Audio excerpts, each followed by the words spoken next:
Happen. Okay. Hi, everyone. Thank you for tuning in to the Fitness Manager Report. I'm so excited to be here with Doris Thews. If you've taken a look at the past live streams that we've done on this report, you understand that these videos, these interviews are meant to be all about you as a fitness manager, how to support you, how to help you evolve, lead your teams, and succeed in what you do. And we know, both Doris and I both know, there's not a lot of resources directly for you. So we're here for you. We're going to speak to the best of our ability about negotiation. She is the queen of negotiation. She's helped people recognize how to, when to, and what to do when it comes to negotiating high-level contracts, high-level conversations and negotiations. So I can't wait for her to share more about herself. But if you enjoy this in the form of either a video or podcast, please be sure to subscribe to this channel so you can see all of the new content that comes through.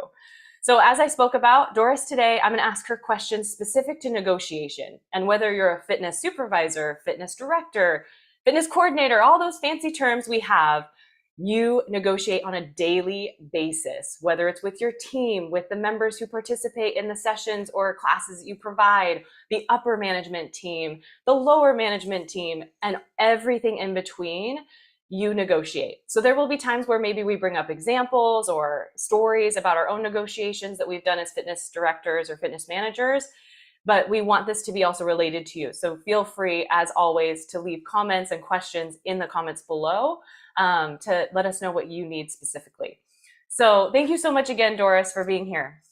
Oh, my pleasure. I don't know if you know this, but I started like 100 years ago outside of teaching as an aerobics director. So I have been the aerobic director with one location to a regional director with like 30 to a divisional director of 67 to a senior vice president to the C-suite.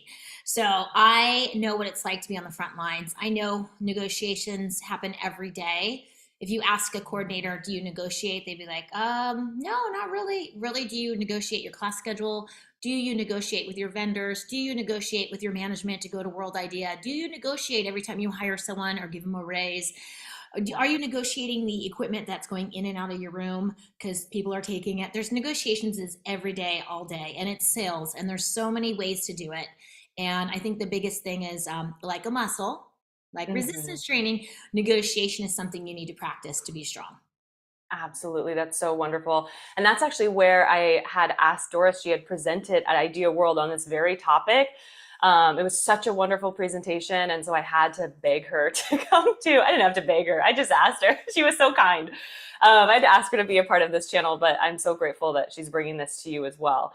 And so I guess to first ask my first question, I love that you mentioned that it is a muscle. It's something you need to practice, and that you need to understand you'll get better at over time. But I guess what is the first thing that you recommend managers do when they believe they're about to go into a negotiation? What are the steps they should do to prepare for that negotiation? Mental mindset. Yes. When you hear the word negotiation, are you excited or do you dread it? Are you ready to bring it or do you want to hide? Do you dread it or are you just like, bring it on? So mindset. And really, there's a lot of emotions when it comes to negotiation. It's right up there with public speaking. People dread it. But I think there's ways you can avoid that. But the big thing is, let's really understand what is a negotiation. A negotiation is basically to obtain or to bring about a discussion. That's simple. It. Is a Easy. competition. And last I checked, most group fitness, personal fitness trainers, anybody in fitness is usually long-winded. We love to talk. We love conversation. So this should be right up our way. Another definition is to find a way through a difficult path. And some of the words that are synonymous with it are to agree, which is lovely, to debate, could be healthy, but there's some negative connotations like haggling, nickeling and diming, how to handle, which seems really aggressive, or mediate, which means mediocre, no one wins. And so there's so much emotions around negotiations. And I would have to say the first thing is get your head straight. And the only way you can get your head straight is when you're prepared. So as a marathon runner, if I put in the miles, you're good. I ran 4 of the 6 world majors. I put in my miles. I enjoyed every second. It was a victory lap. There were marathons I did not put in the miles, and I was miserable. So kind of like not being ready to train a client, not being ready to teach a class. It's a horrible experience. So do your homework. A few things you have to know is your worth, what you're worth. And it's not always dollars. I'll talk about really interesting ways to negotiate, but know your worth. How much is your hourly rate? How much is your daily rate? If I ask 9 out of 10 fitness professionals, they would not know. It's shocking to me. So that's the first thing. Also, too, you need to do your research, not just on you personally, what you bring to the table, but what does the industry say? So, prior to COVID, life was good. Life was really good. And then COVID hit, you're like, are you kidding me? And now we're kind of bumping back. So what do I bring? What's my value? How much do I think I'm worth? How much does the industry in this day, this time, this state, California, which opened last, what am I really worth? So when I come to the table, I'm prepared. And I like to have, this is a really good trick I have up my sleeve, is I like to have 3 options. I let my folks know I've done the work, so all you have to do is sit back and pick. And I say option 1, option 2. All right. So I come up with options for them, and all 3 options support what I want. There's wants and needs. And so it's super important. And another thing is role play equals real play. So I have to laugh because I've had some negotiations where I've had to have my girlfriends pretend they're on the other side of the table, like, I'm a 70-year-old, chairman of the board, and it's time to negotiate, little lady, on your aerobics. And I'm like, it's group fitness. But, and you negotiate back and forth, and you plug and play. And I've negotiated with the best of them, many attorneys that have represented rock stars, literally. And so I always role play. I've had my husband be multiple personalities for me, and I negotiate it, and then I play it out. And there's one thing I'd have to say is when you're going in, it's a we. How can we win? Here's what I'm worth. Here's what I can bring. Here's 3 ways we can do this. Which one would you like to do? And that's typically what I will do. But good negotiators don't always allow you to do that. They like to sidetrack you, and we can talk about that later. But I would say do your homework, know your worth, find a way to win, give them 3 options, make it an easy yes. I love it. Those are huge. So I'm so glad you recapped them for us. So everyone write those things down as you start preparing for your own negotiations. And the knowing your worth part, something I'm recognizing is sometimes, like we spoke about before, the negotiation wasn't necessarily about money, but it could have been about your opinion. Like you believed you needed to negotiate for a new piece of equipment. And so that knowing your worth is knowing that you deserve that seat at the table to be asking for that piece of equipment. You know more about your team, what your participants need, than anyone in that room most likely knows or understands. So I think understanding that worth also, is not always in dollars and cents, but your knowledge and understanding of who you work with and what you do is your worth. Absolutely. So I love that. Great example. So let's circle that back to our 3 options. Here's how we will operate without that piece of equipment. Yes. Fine. Oh, that's Here's awesome. what it will look like with it, and education. Boom, boom, boom. Retention, sales, great talent. Here's it just without education. It'll be better. So it's nothing, better, just education and equipment. And it's an easy yes. And then there's no feelings. It's points, it's graphs, it's percentages.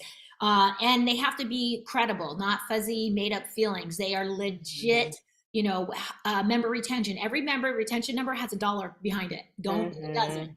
And when it goes up and down, the board knows, the CFO knows, we know exactly how much that dollar figure is. And so when you can say, I can retain this point, that point could be anywhere from 500,000 to maybe $1 million, depending on the size of your facility.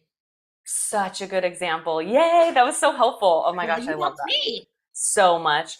Love that. Yeah. That retention of the member, that dollars and cents, that retention of an instructor, that dollar and amazing. Those are huge numbers.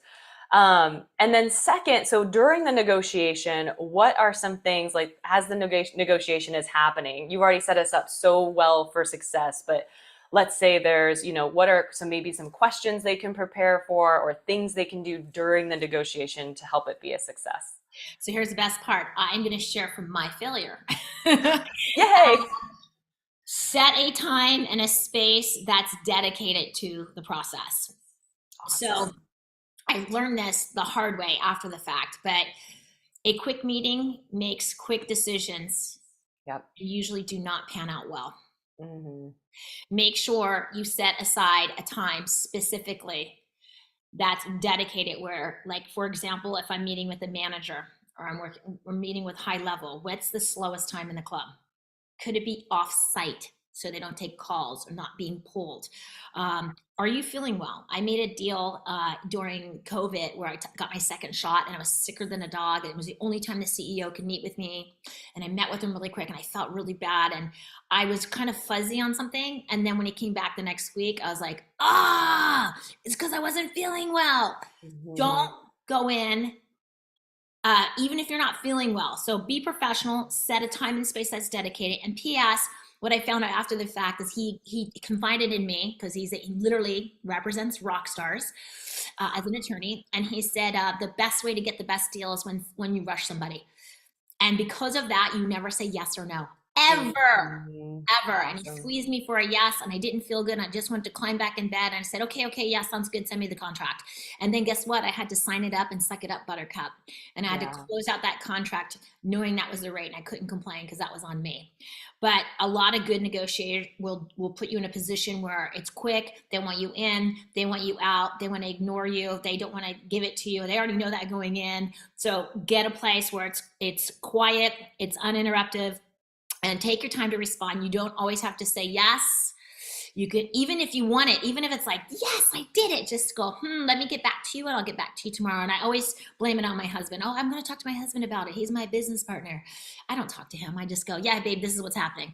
Then I go back and go, yeah, it sounds like a fair, I thought about it. It sounds like a fair deal. Or, hey, no, thank you. Because the two most important words in negotiation are yes and no, thank you. Mm-hmm. Yes will dictate your calendar and no thank you will dictate your calendar, which is your legacy, your leadership, and your success. Mm-hmm. Absolutely. No, that's so helpful because I love that because there's times even if you're feeling well, but you're starving. Like my brain does not function if I haven't eaten a sandwich. I have to. So it's those little things I think can really, because this is big stuff. It could be really big stuff. And even if it's small stuff, you want to be on your best game, you really do. And I'm so glad you mentioned that you want to be in a place where hopefully that person you're speaking to is not going to be distracted, because you're absolutely right. In their office with their cell phone next to them, with their phone ringing, with people stopping by, it's not going to be the meeting you need it to be. So that's brilliant. And the customer should always be first. So there's no fault there, even if it's not strategic. Yep. Go off site. Mm-hmm. I love that. So now after the initial meeting, you kind of spoke about this a little bit. They've prepared the final agreement. You're taking time to reflect. What are some ways? So you had mentioned actually those kind of ways that you can almost create an excuse almost like to give yourself that time. So yeah, what are some, I guess, more details on that? What can you do and what should you do in that time? Let's say you get the breakdown of the contract, it's sent to you. Mm-hmm. What are some important things that you recommend someone does, and then how much time would you say they could give before they come back? Yeah, well, nothing should really go to writing unless you're really bought in. Mm-hmm. Mm-hmm. So what's important is yes and no thank you. And I talked about that because what you say yes to is what's going to fill up your calendar, your legacy, and your relationship. The no thank you, same thing. If it's not going to work for you, don't waste your time. But I would say you need to know what you're worth. You need to know what your terms are. You have three options, and of course, all three options work for you. But most negotiators might not want all three options. So if they don't pick the three options, then you are from scratch. Nothing should be written. Yeah, nothing should be written, and we should reconvene the meeting at a later date. Yeah. Yeah. But if it is one of the threes, I give it 24 hours. Kind of like, the rule of thumb when you're really mad, you don't respond to an email in 24 hours. If it's a yes, it's 24 hours. If it's a no, thank you, you come back with a counter. And my counter on this is, the world has gotten really creative, specifically with COVID, especially fitness. But, there's compensation, and it could be memberships. It could be swag, it could be training, it could be supplements, it could be education, it could be mentoring. My mentor is Jay Blahnik, VP of Fitness for Apple. I worked for him for years. I would have paid to have worked with him because I've learned so much from him. So there's mentorships, there's internships, there's so many ways to look to find additional compensation in a very creative way. My husband's an Ironman, so I teach at Equinox because they have awesome pools. Honestly, that was Yep. one of my draws. I'm like, do you have a pool? Okay, then I could teach her. But it's like there are things that are really important to me, and I think where you go throughout your life, what's important to you, what speaks to you, what community do you want to be a part of? And now I'm going to start teaching for Lifetime because I really like the community aspect of Lifetime, and that fills my heart. As a consultant, I want to have a home base. So, Mhm. there are tangible things, untangible things that are important to you that are of a value. Yeah. And so that's where you need to come back. And so you didn't pick the three options. Okay. So here are some things then I need. If let's start reconstruct and don't go to yes right away. Don't go to no right away. No, that's all so helpful. I think that's really helpful. And just the fact that you have the ability to give it a little time, give it 24 hours. And I think that freedom is really important. And let's say, for example, I guess if it were something that weren't something in writing initially, let's say it is like what our example earlier, like equipment, would you Yes. recommend then that, let's say the management team says, sure, you can have that piece of equipment. What are some other things that you should say or do in order for that to actually happen? Well, I think there's a few things. One point I didn't bring up is the EQ. One thing I think COVID has created is EQ, the emotional quotient, and what that means is everybody has to win, Hmm. and everybody has to feel good about the decision.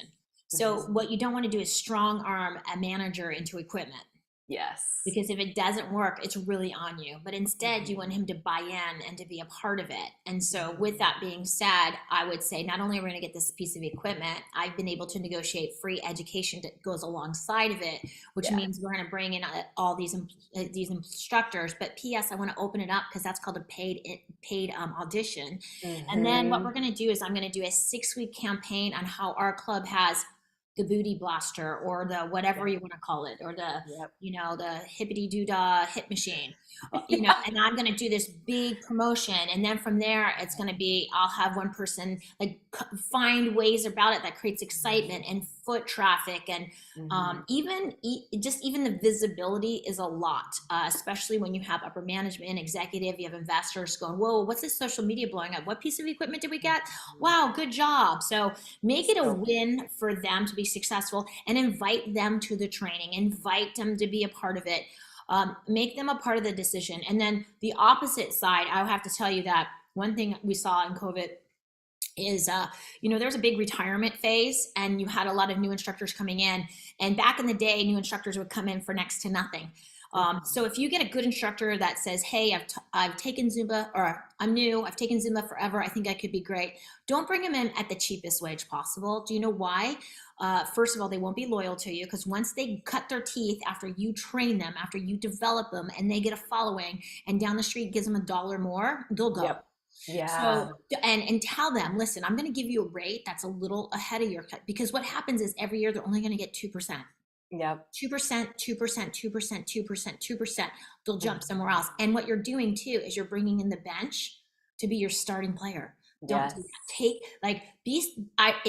It's better for you to just hire a few really good people that you Mhm. can invest with and really have that relationship, and pay them a little more to keep them longer. Mhm. Oh, so So true. that's Such good the advice. EQ of, have the emotion, have that connection of, how would I feel if I was new coming in for $2? I don't know, Mhm. and how would I feel if I just couldn't take it anymore? My fitness manager convinced me to get this piece of equipment. No, it should be a Yeah. win win, Mhm. and everyone's excited, and find creative ways to make everybody successful. I'm paying you this, but this is a Mhm. year internship that goes along with it. So I need you Mhm. here. And it's all relationships. It's relationships over resumes. I've said that a long time ago. It's been coined. But it's really Mhm. about making everybody feel good and everybody winning. Absolutely. Yeah. And you had your ducks in a row so well when you were explaining here. Okay, that you got a yes, even if it's a head nod. Okay, we'll get the equipment. you not only landed the yes, but you also explained to that person this example we're giving as to how you're going to take advantage of that and the little that they have to do. The only thing that you're saying is I'm inviting you to take the training, and they should hopefully take you up on that. But they're seeing all that you're doing that's going to help them and make them look good, let's be honest. But you're really the one who's doing all of that wonderful work, and it's just helping them, and it's helping them feel supported. And And you maybe feel even help them craft an email or put together a yeah, deck that they can send to their supervisor saying, this month, yeah. this is what we did. Here's the traction. Here's what's like, do a recap for them Mhm. to press Love send it. on. And now they're a star. Love it. That's so brilliant. You gave everyone so much great content today, so much with so much energy. I think people are going to love listening to this and enjoying this, and also get a lot of great information from this. I'm so grateful for your time once again, Doris. Is there anything else you want to share or invite people to? I'm just thinking, I think the big thing is it's a mindset. Think Mm-hmm. about the we. Give them multiple proposals. It's not always about the money. Have strong EQ. Be professional. Set yourself up for success. But I also think too. Let's talk about when people come to us and they're negotiating with us, like members with schedules. Listen, listen, listen, listen. I know there's a Mm-hmm. scripture that says, "Be slow to speak and quick to listen." Like listen, listen, listen. We have two ears, one mouth. You know, I could go on and on. But listen, listen, listen. People need to be listened to. Repeat back. So what I hear you saying is da da da da da. Even if you know you can't give it to them, repeat it back. I hear you. I Yeah. see you. And then find out their why. I want this because my son goes to school at this time, or I have this disability, or whatever. Find out the why. Repeat back. Oh, so you want this because of this? Okay, I fully get. It's empathy. Mm-hmm. It's not sympathy. Sympathy means I Mm-hmm. agree with you. I'm going to jump off the cliff with you. Empathy is I'm going to put my arm around you. You might not get it, but I understand Mm-hmm. you. That's huge. And then how can we make this a win? How can we make this a win together? And then Mm-hmm. more importantly, get creative. And I know fitness folks, this industry, you'll never be bored in fitness ever. I've been Mm-mm. doing it 38 years. I'm not bored yet.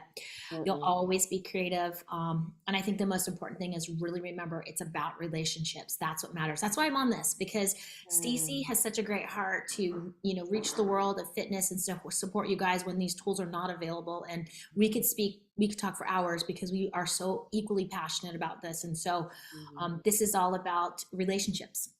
Absolutely. Yes, it is. And we hope we've supported you as you go on those front lines and you make it happen for your team and you build those relationships and you show up because you deserve a spot at the table and you know so much and you're so important. So thank you so much, Doris, for all that great feedback and information. Again, subscribe to this channel. Next month or next episode of the Fitness Management Report will be with Billy Polson talking about leading independent trainers and instructors. So not necessarily independent contractors, but how to lead people who maybe within your employment, but are overseeing kind of their own business within a business, which is another thing kind of Doris had mentioned today is these newer instructors in newer business models now that have come out of COVID. A lot of them are doing their own business within a business. So how do you lead someone like that? So that's what's coming next. That's your quick teaser. That's all you get for now. So I'll see you next month, first Friday of the month.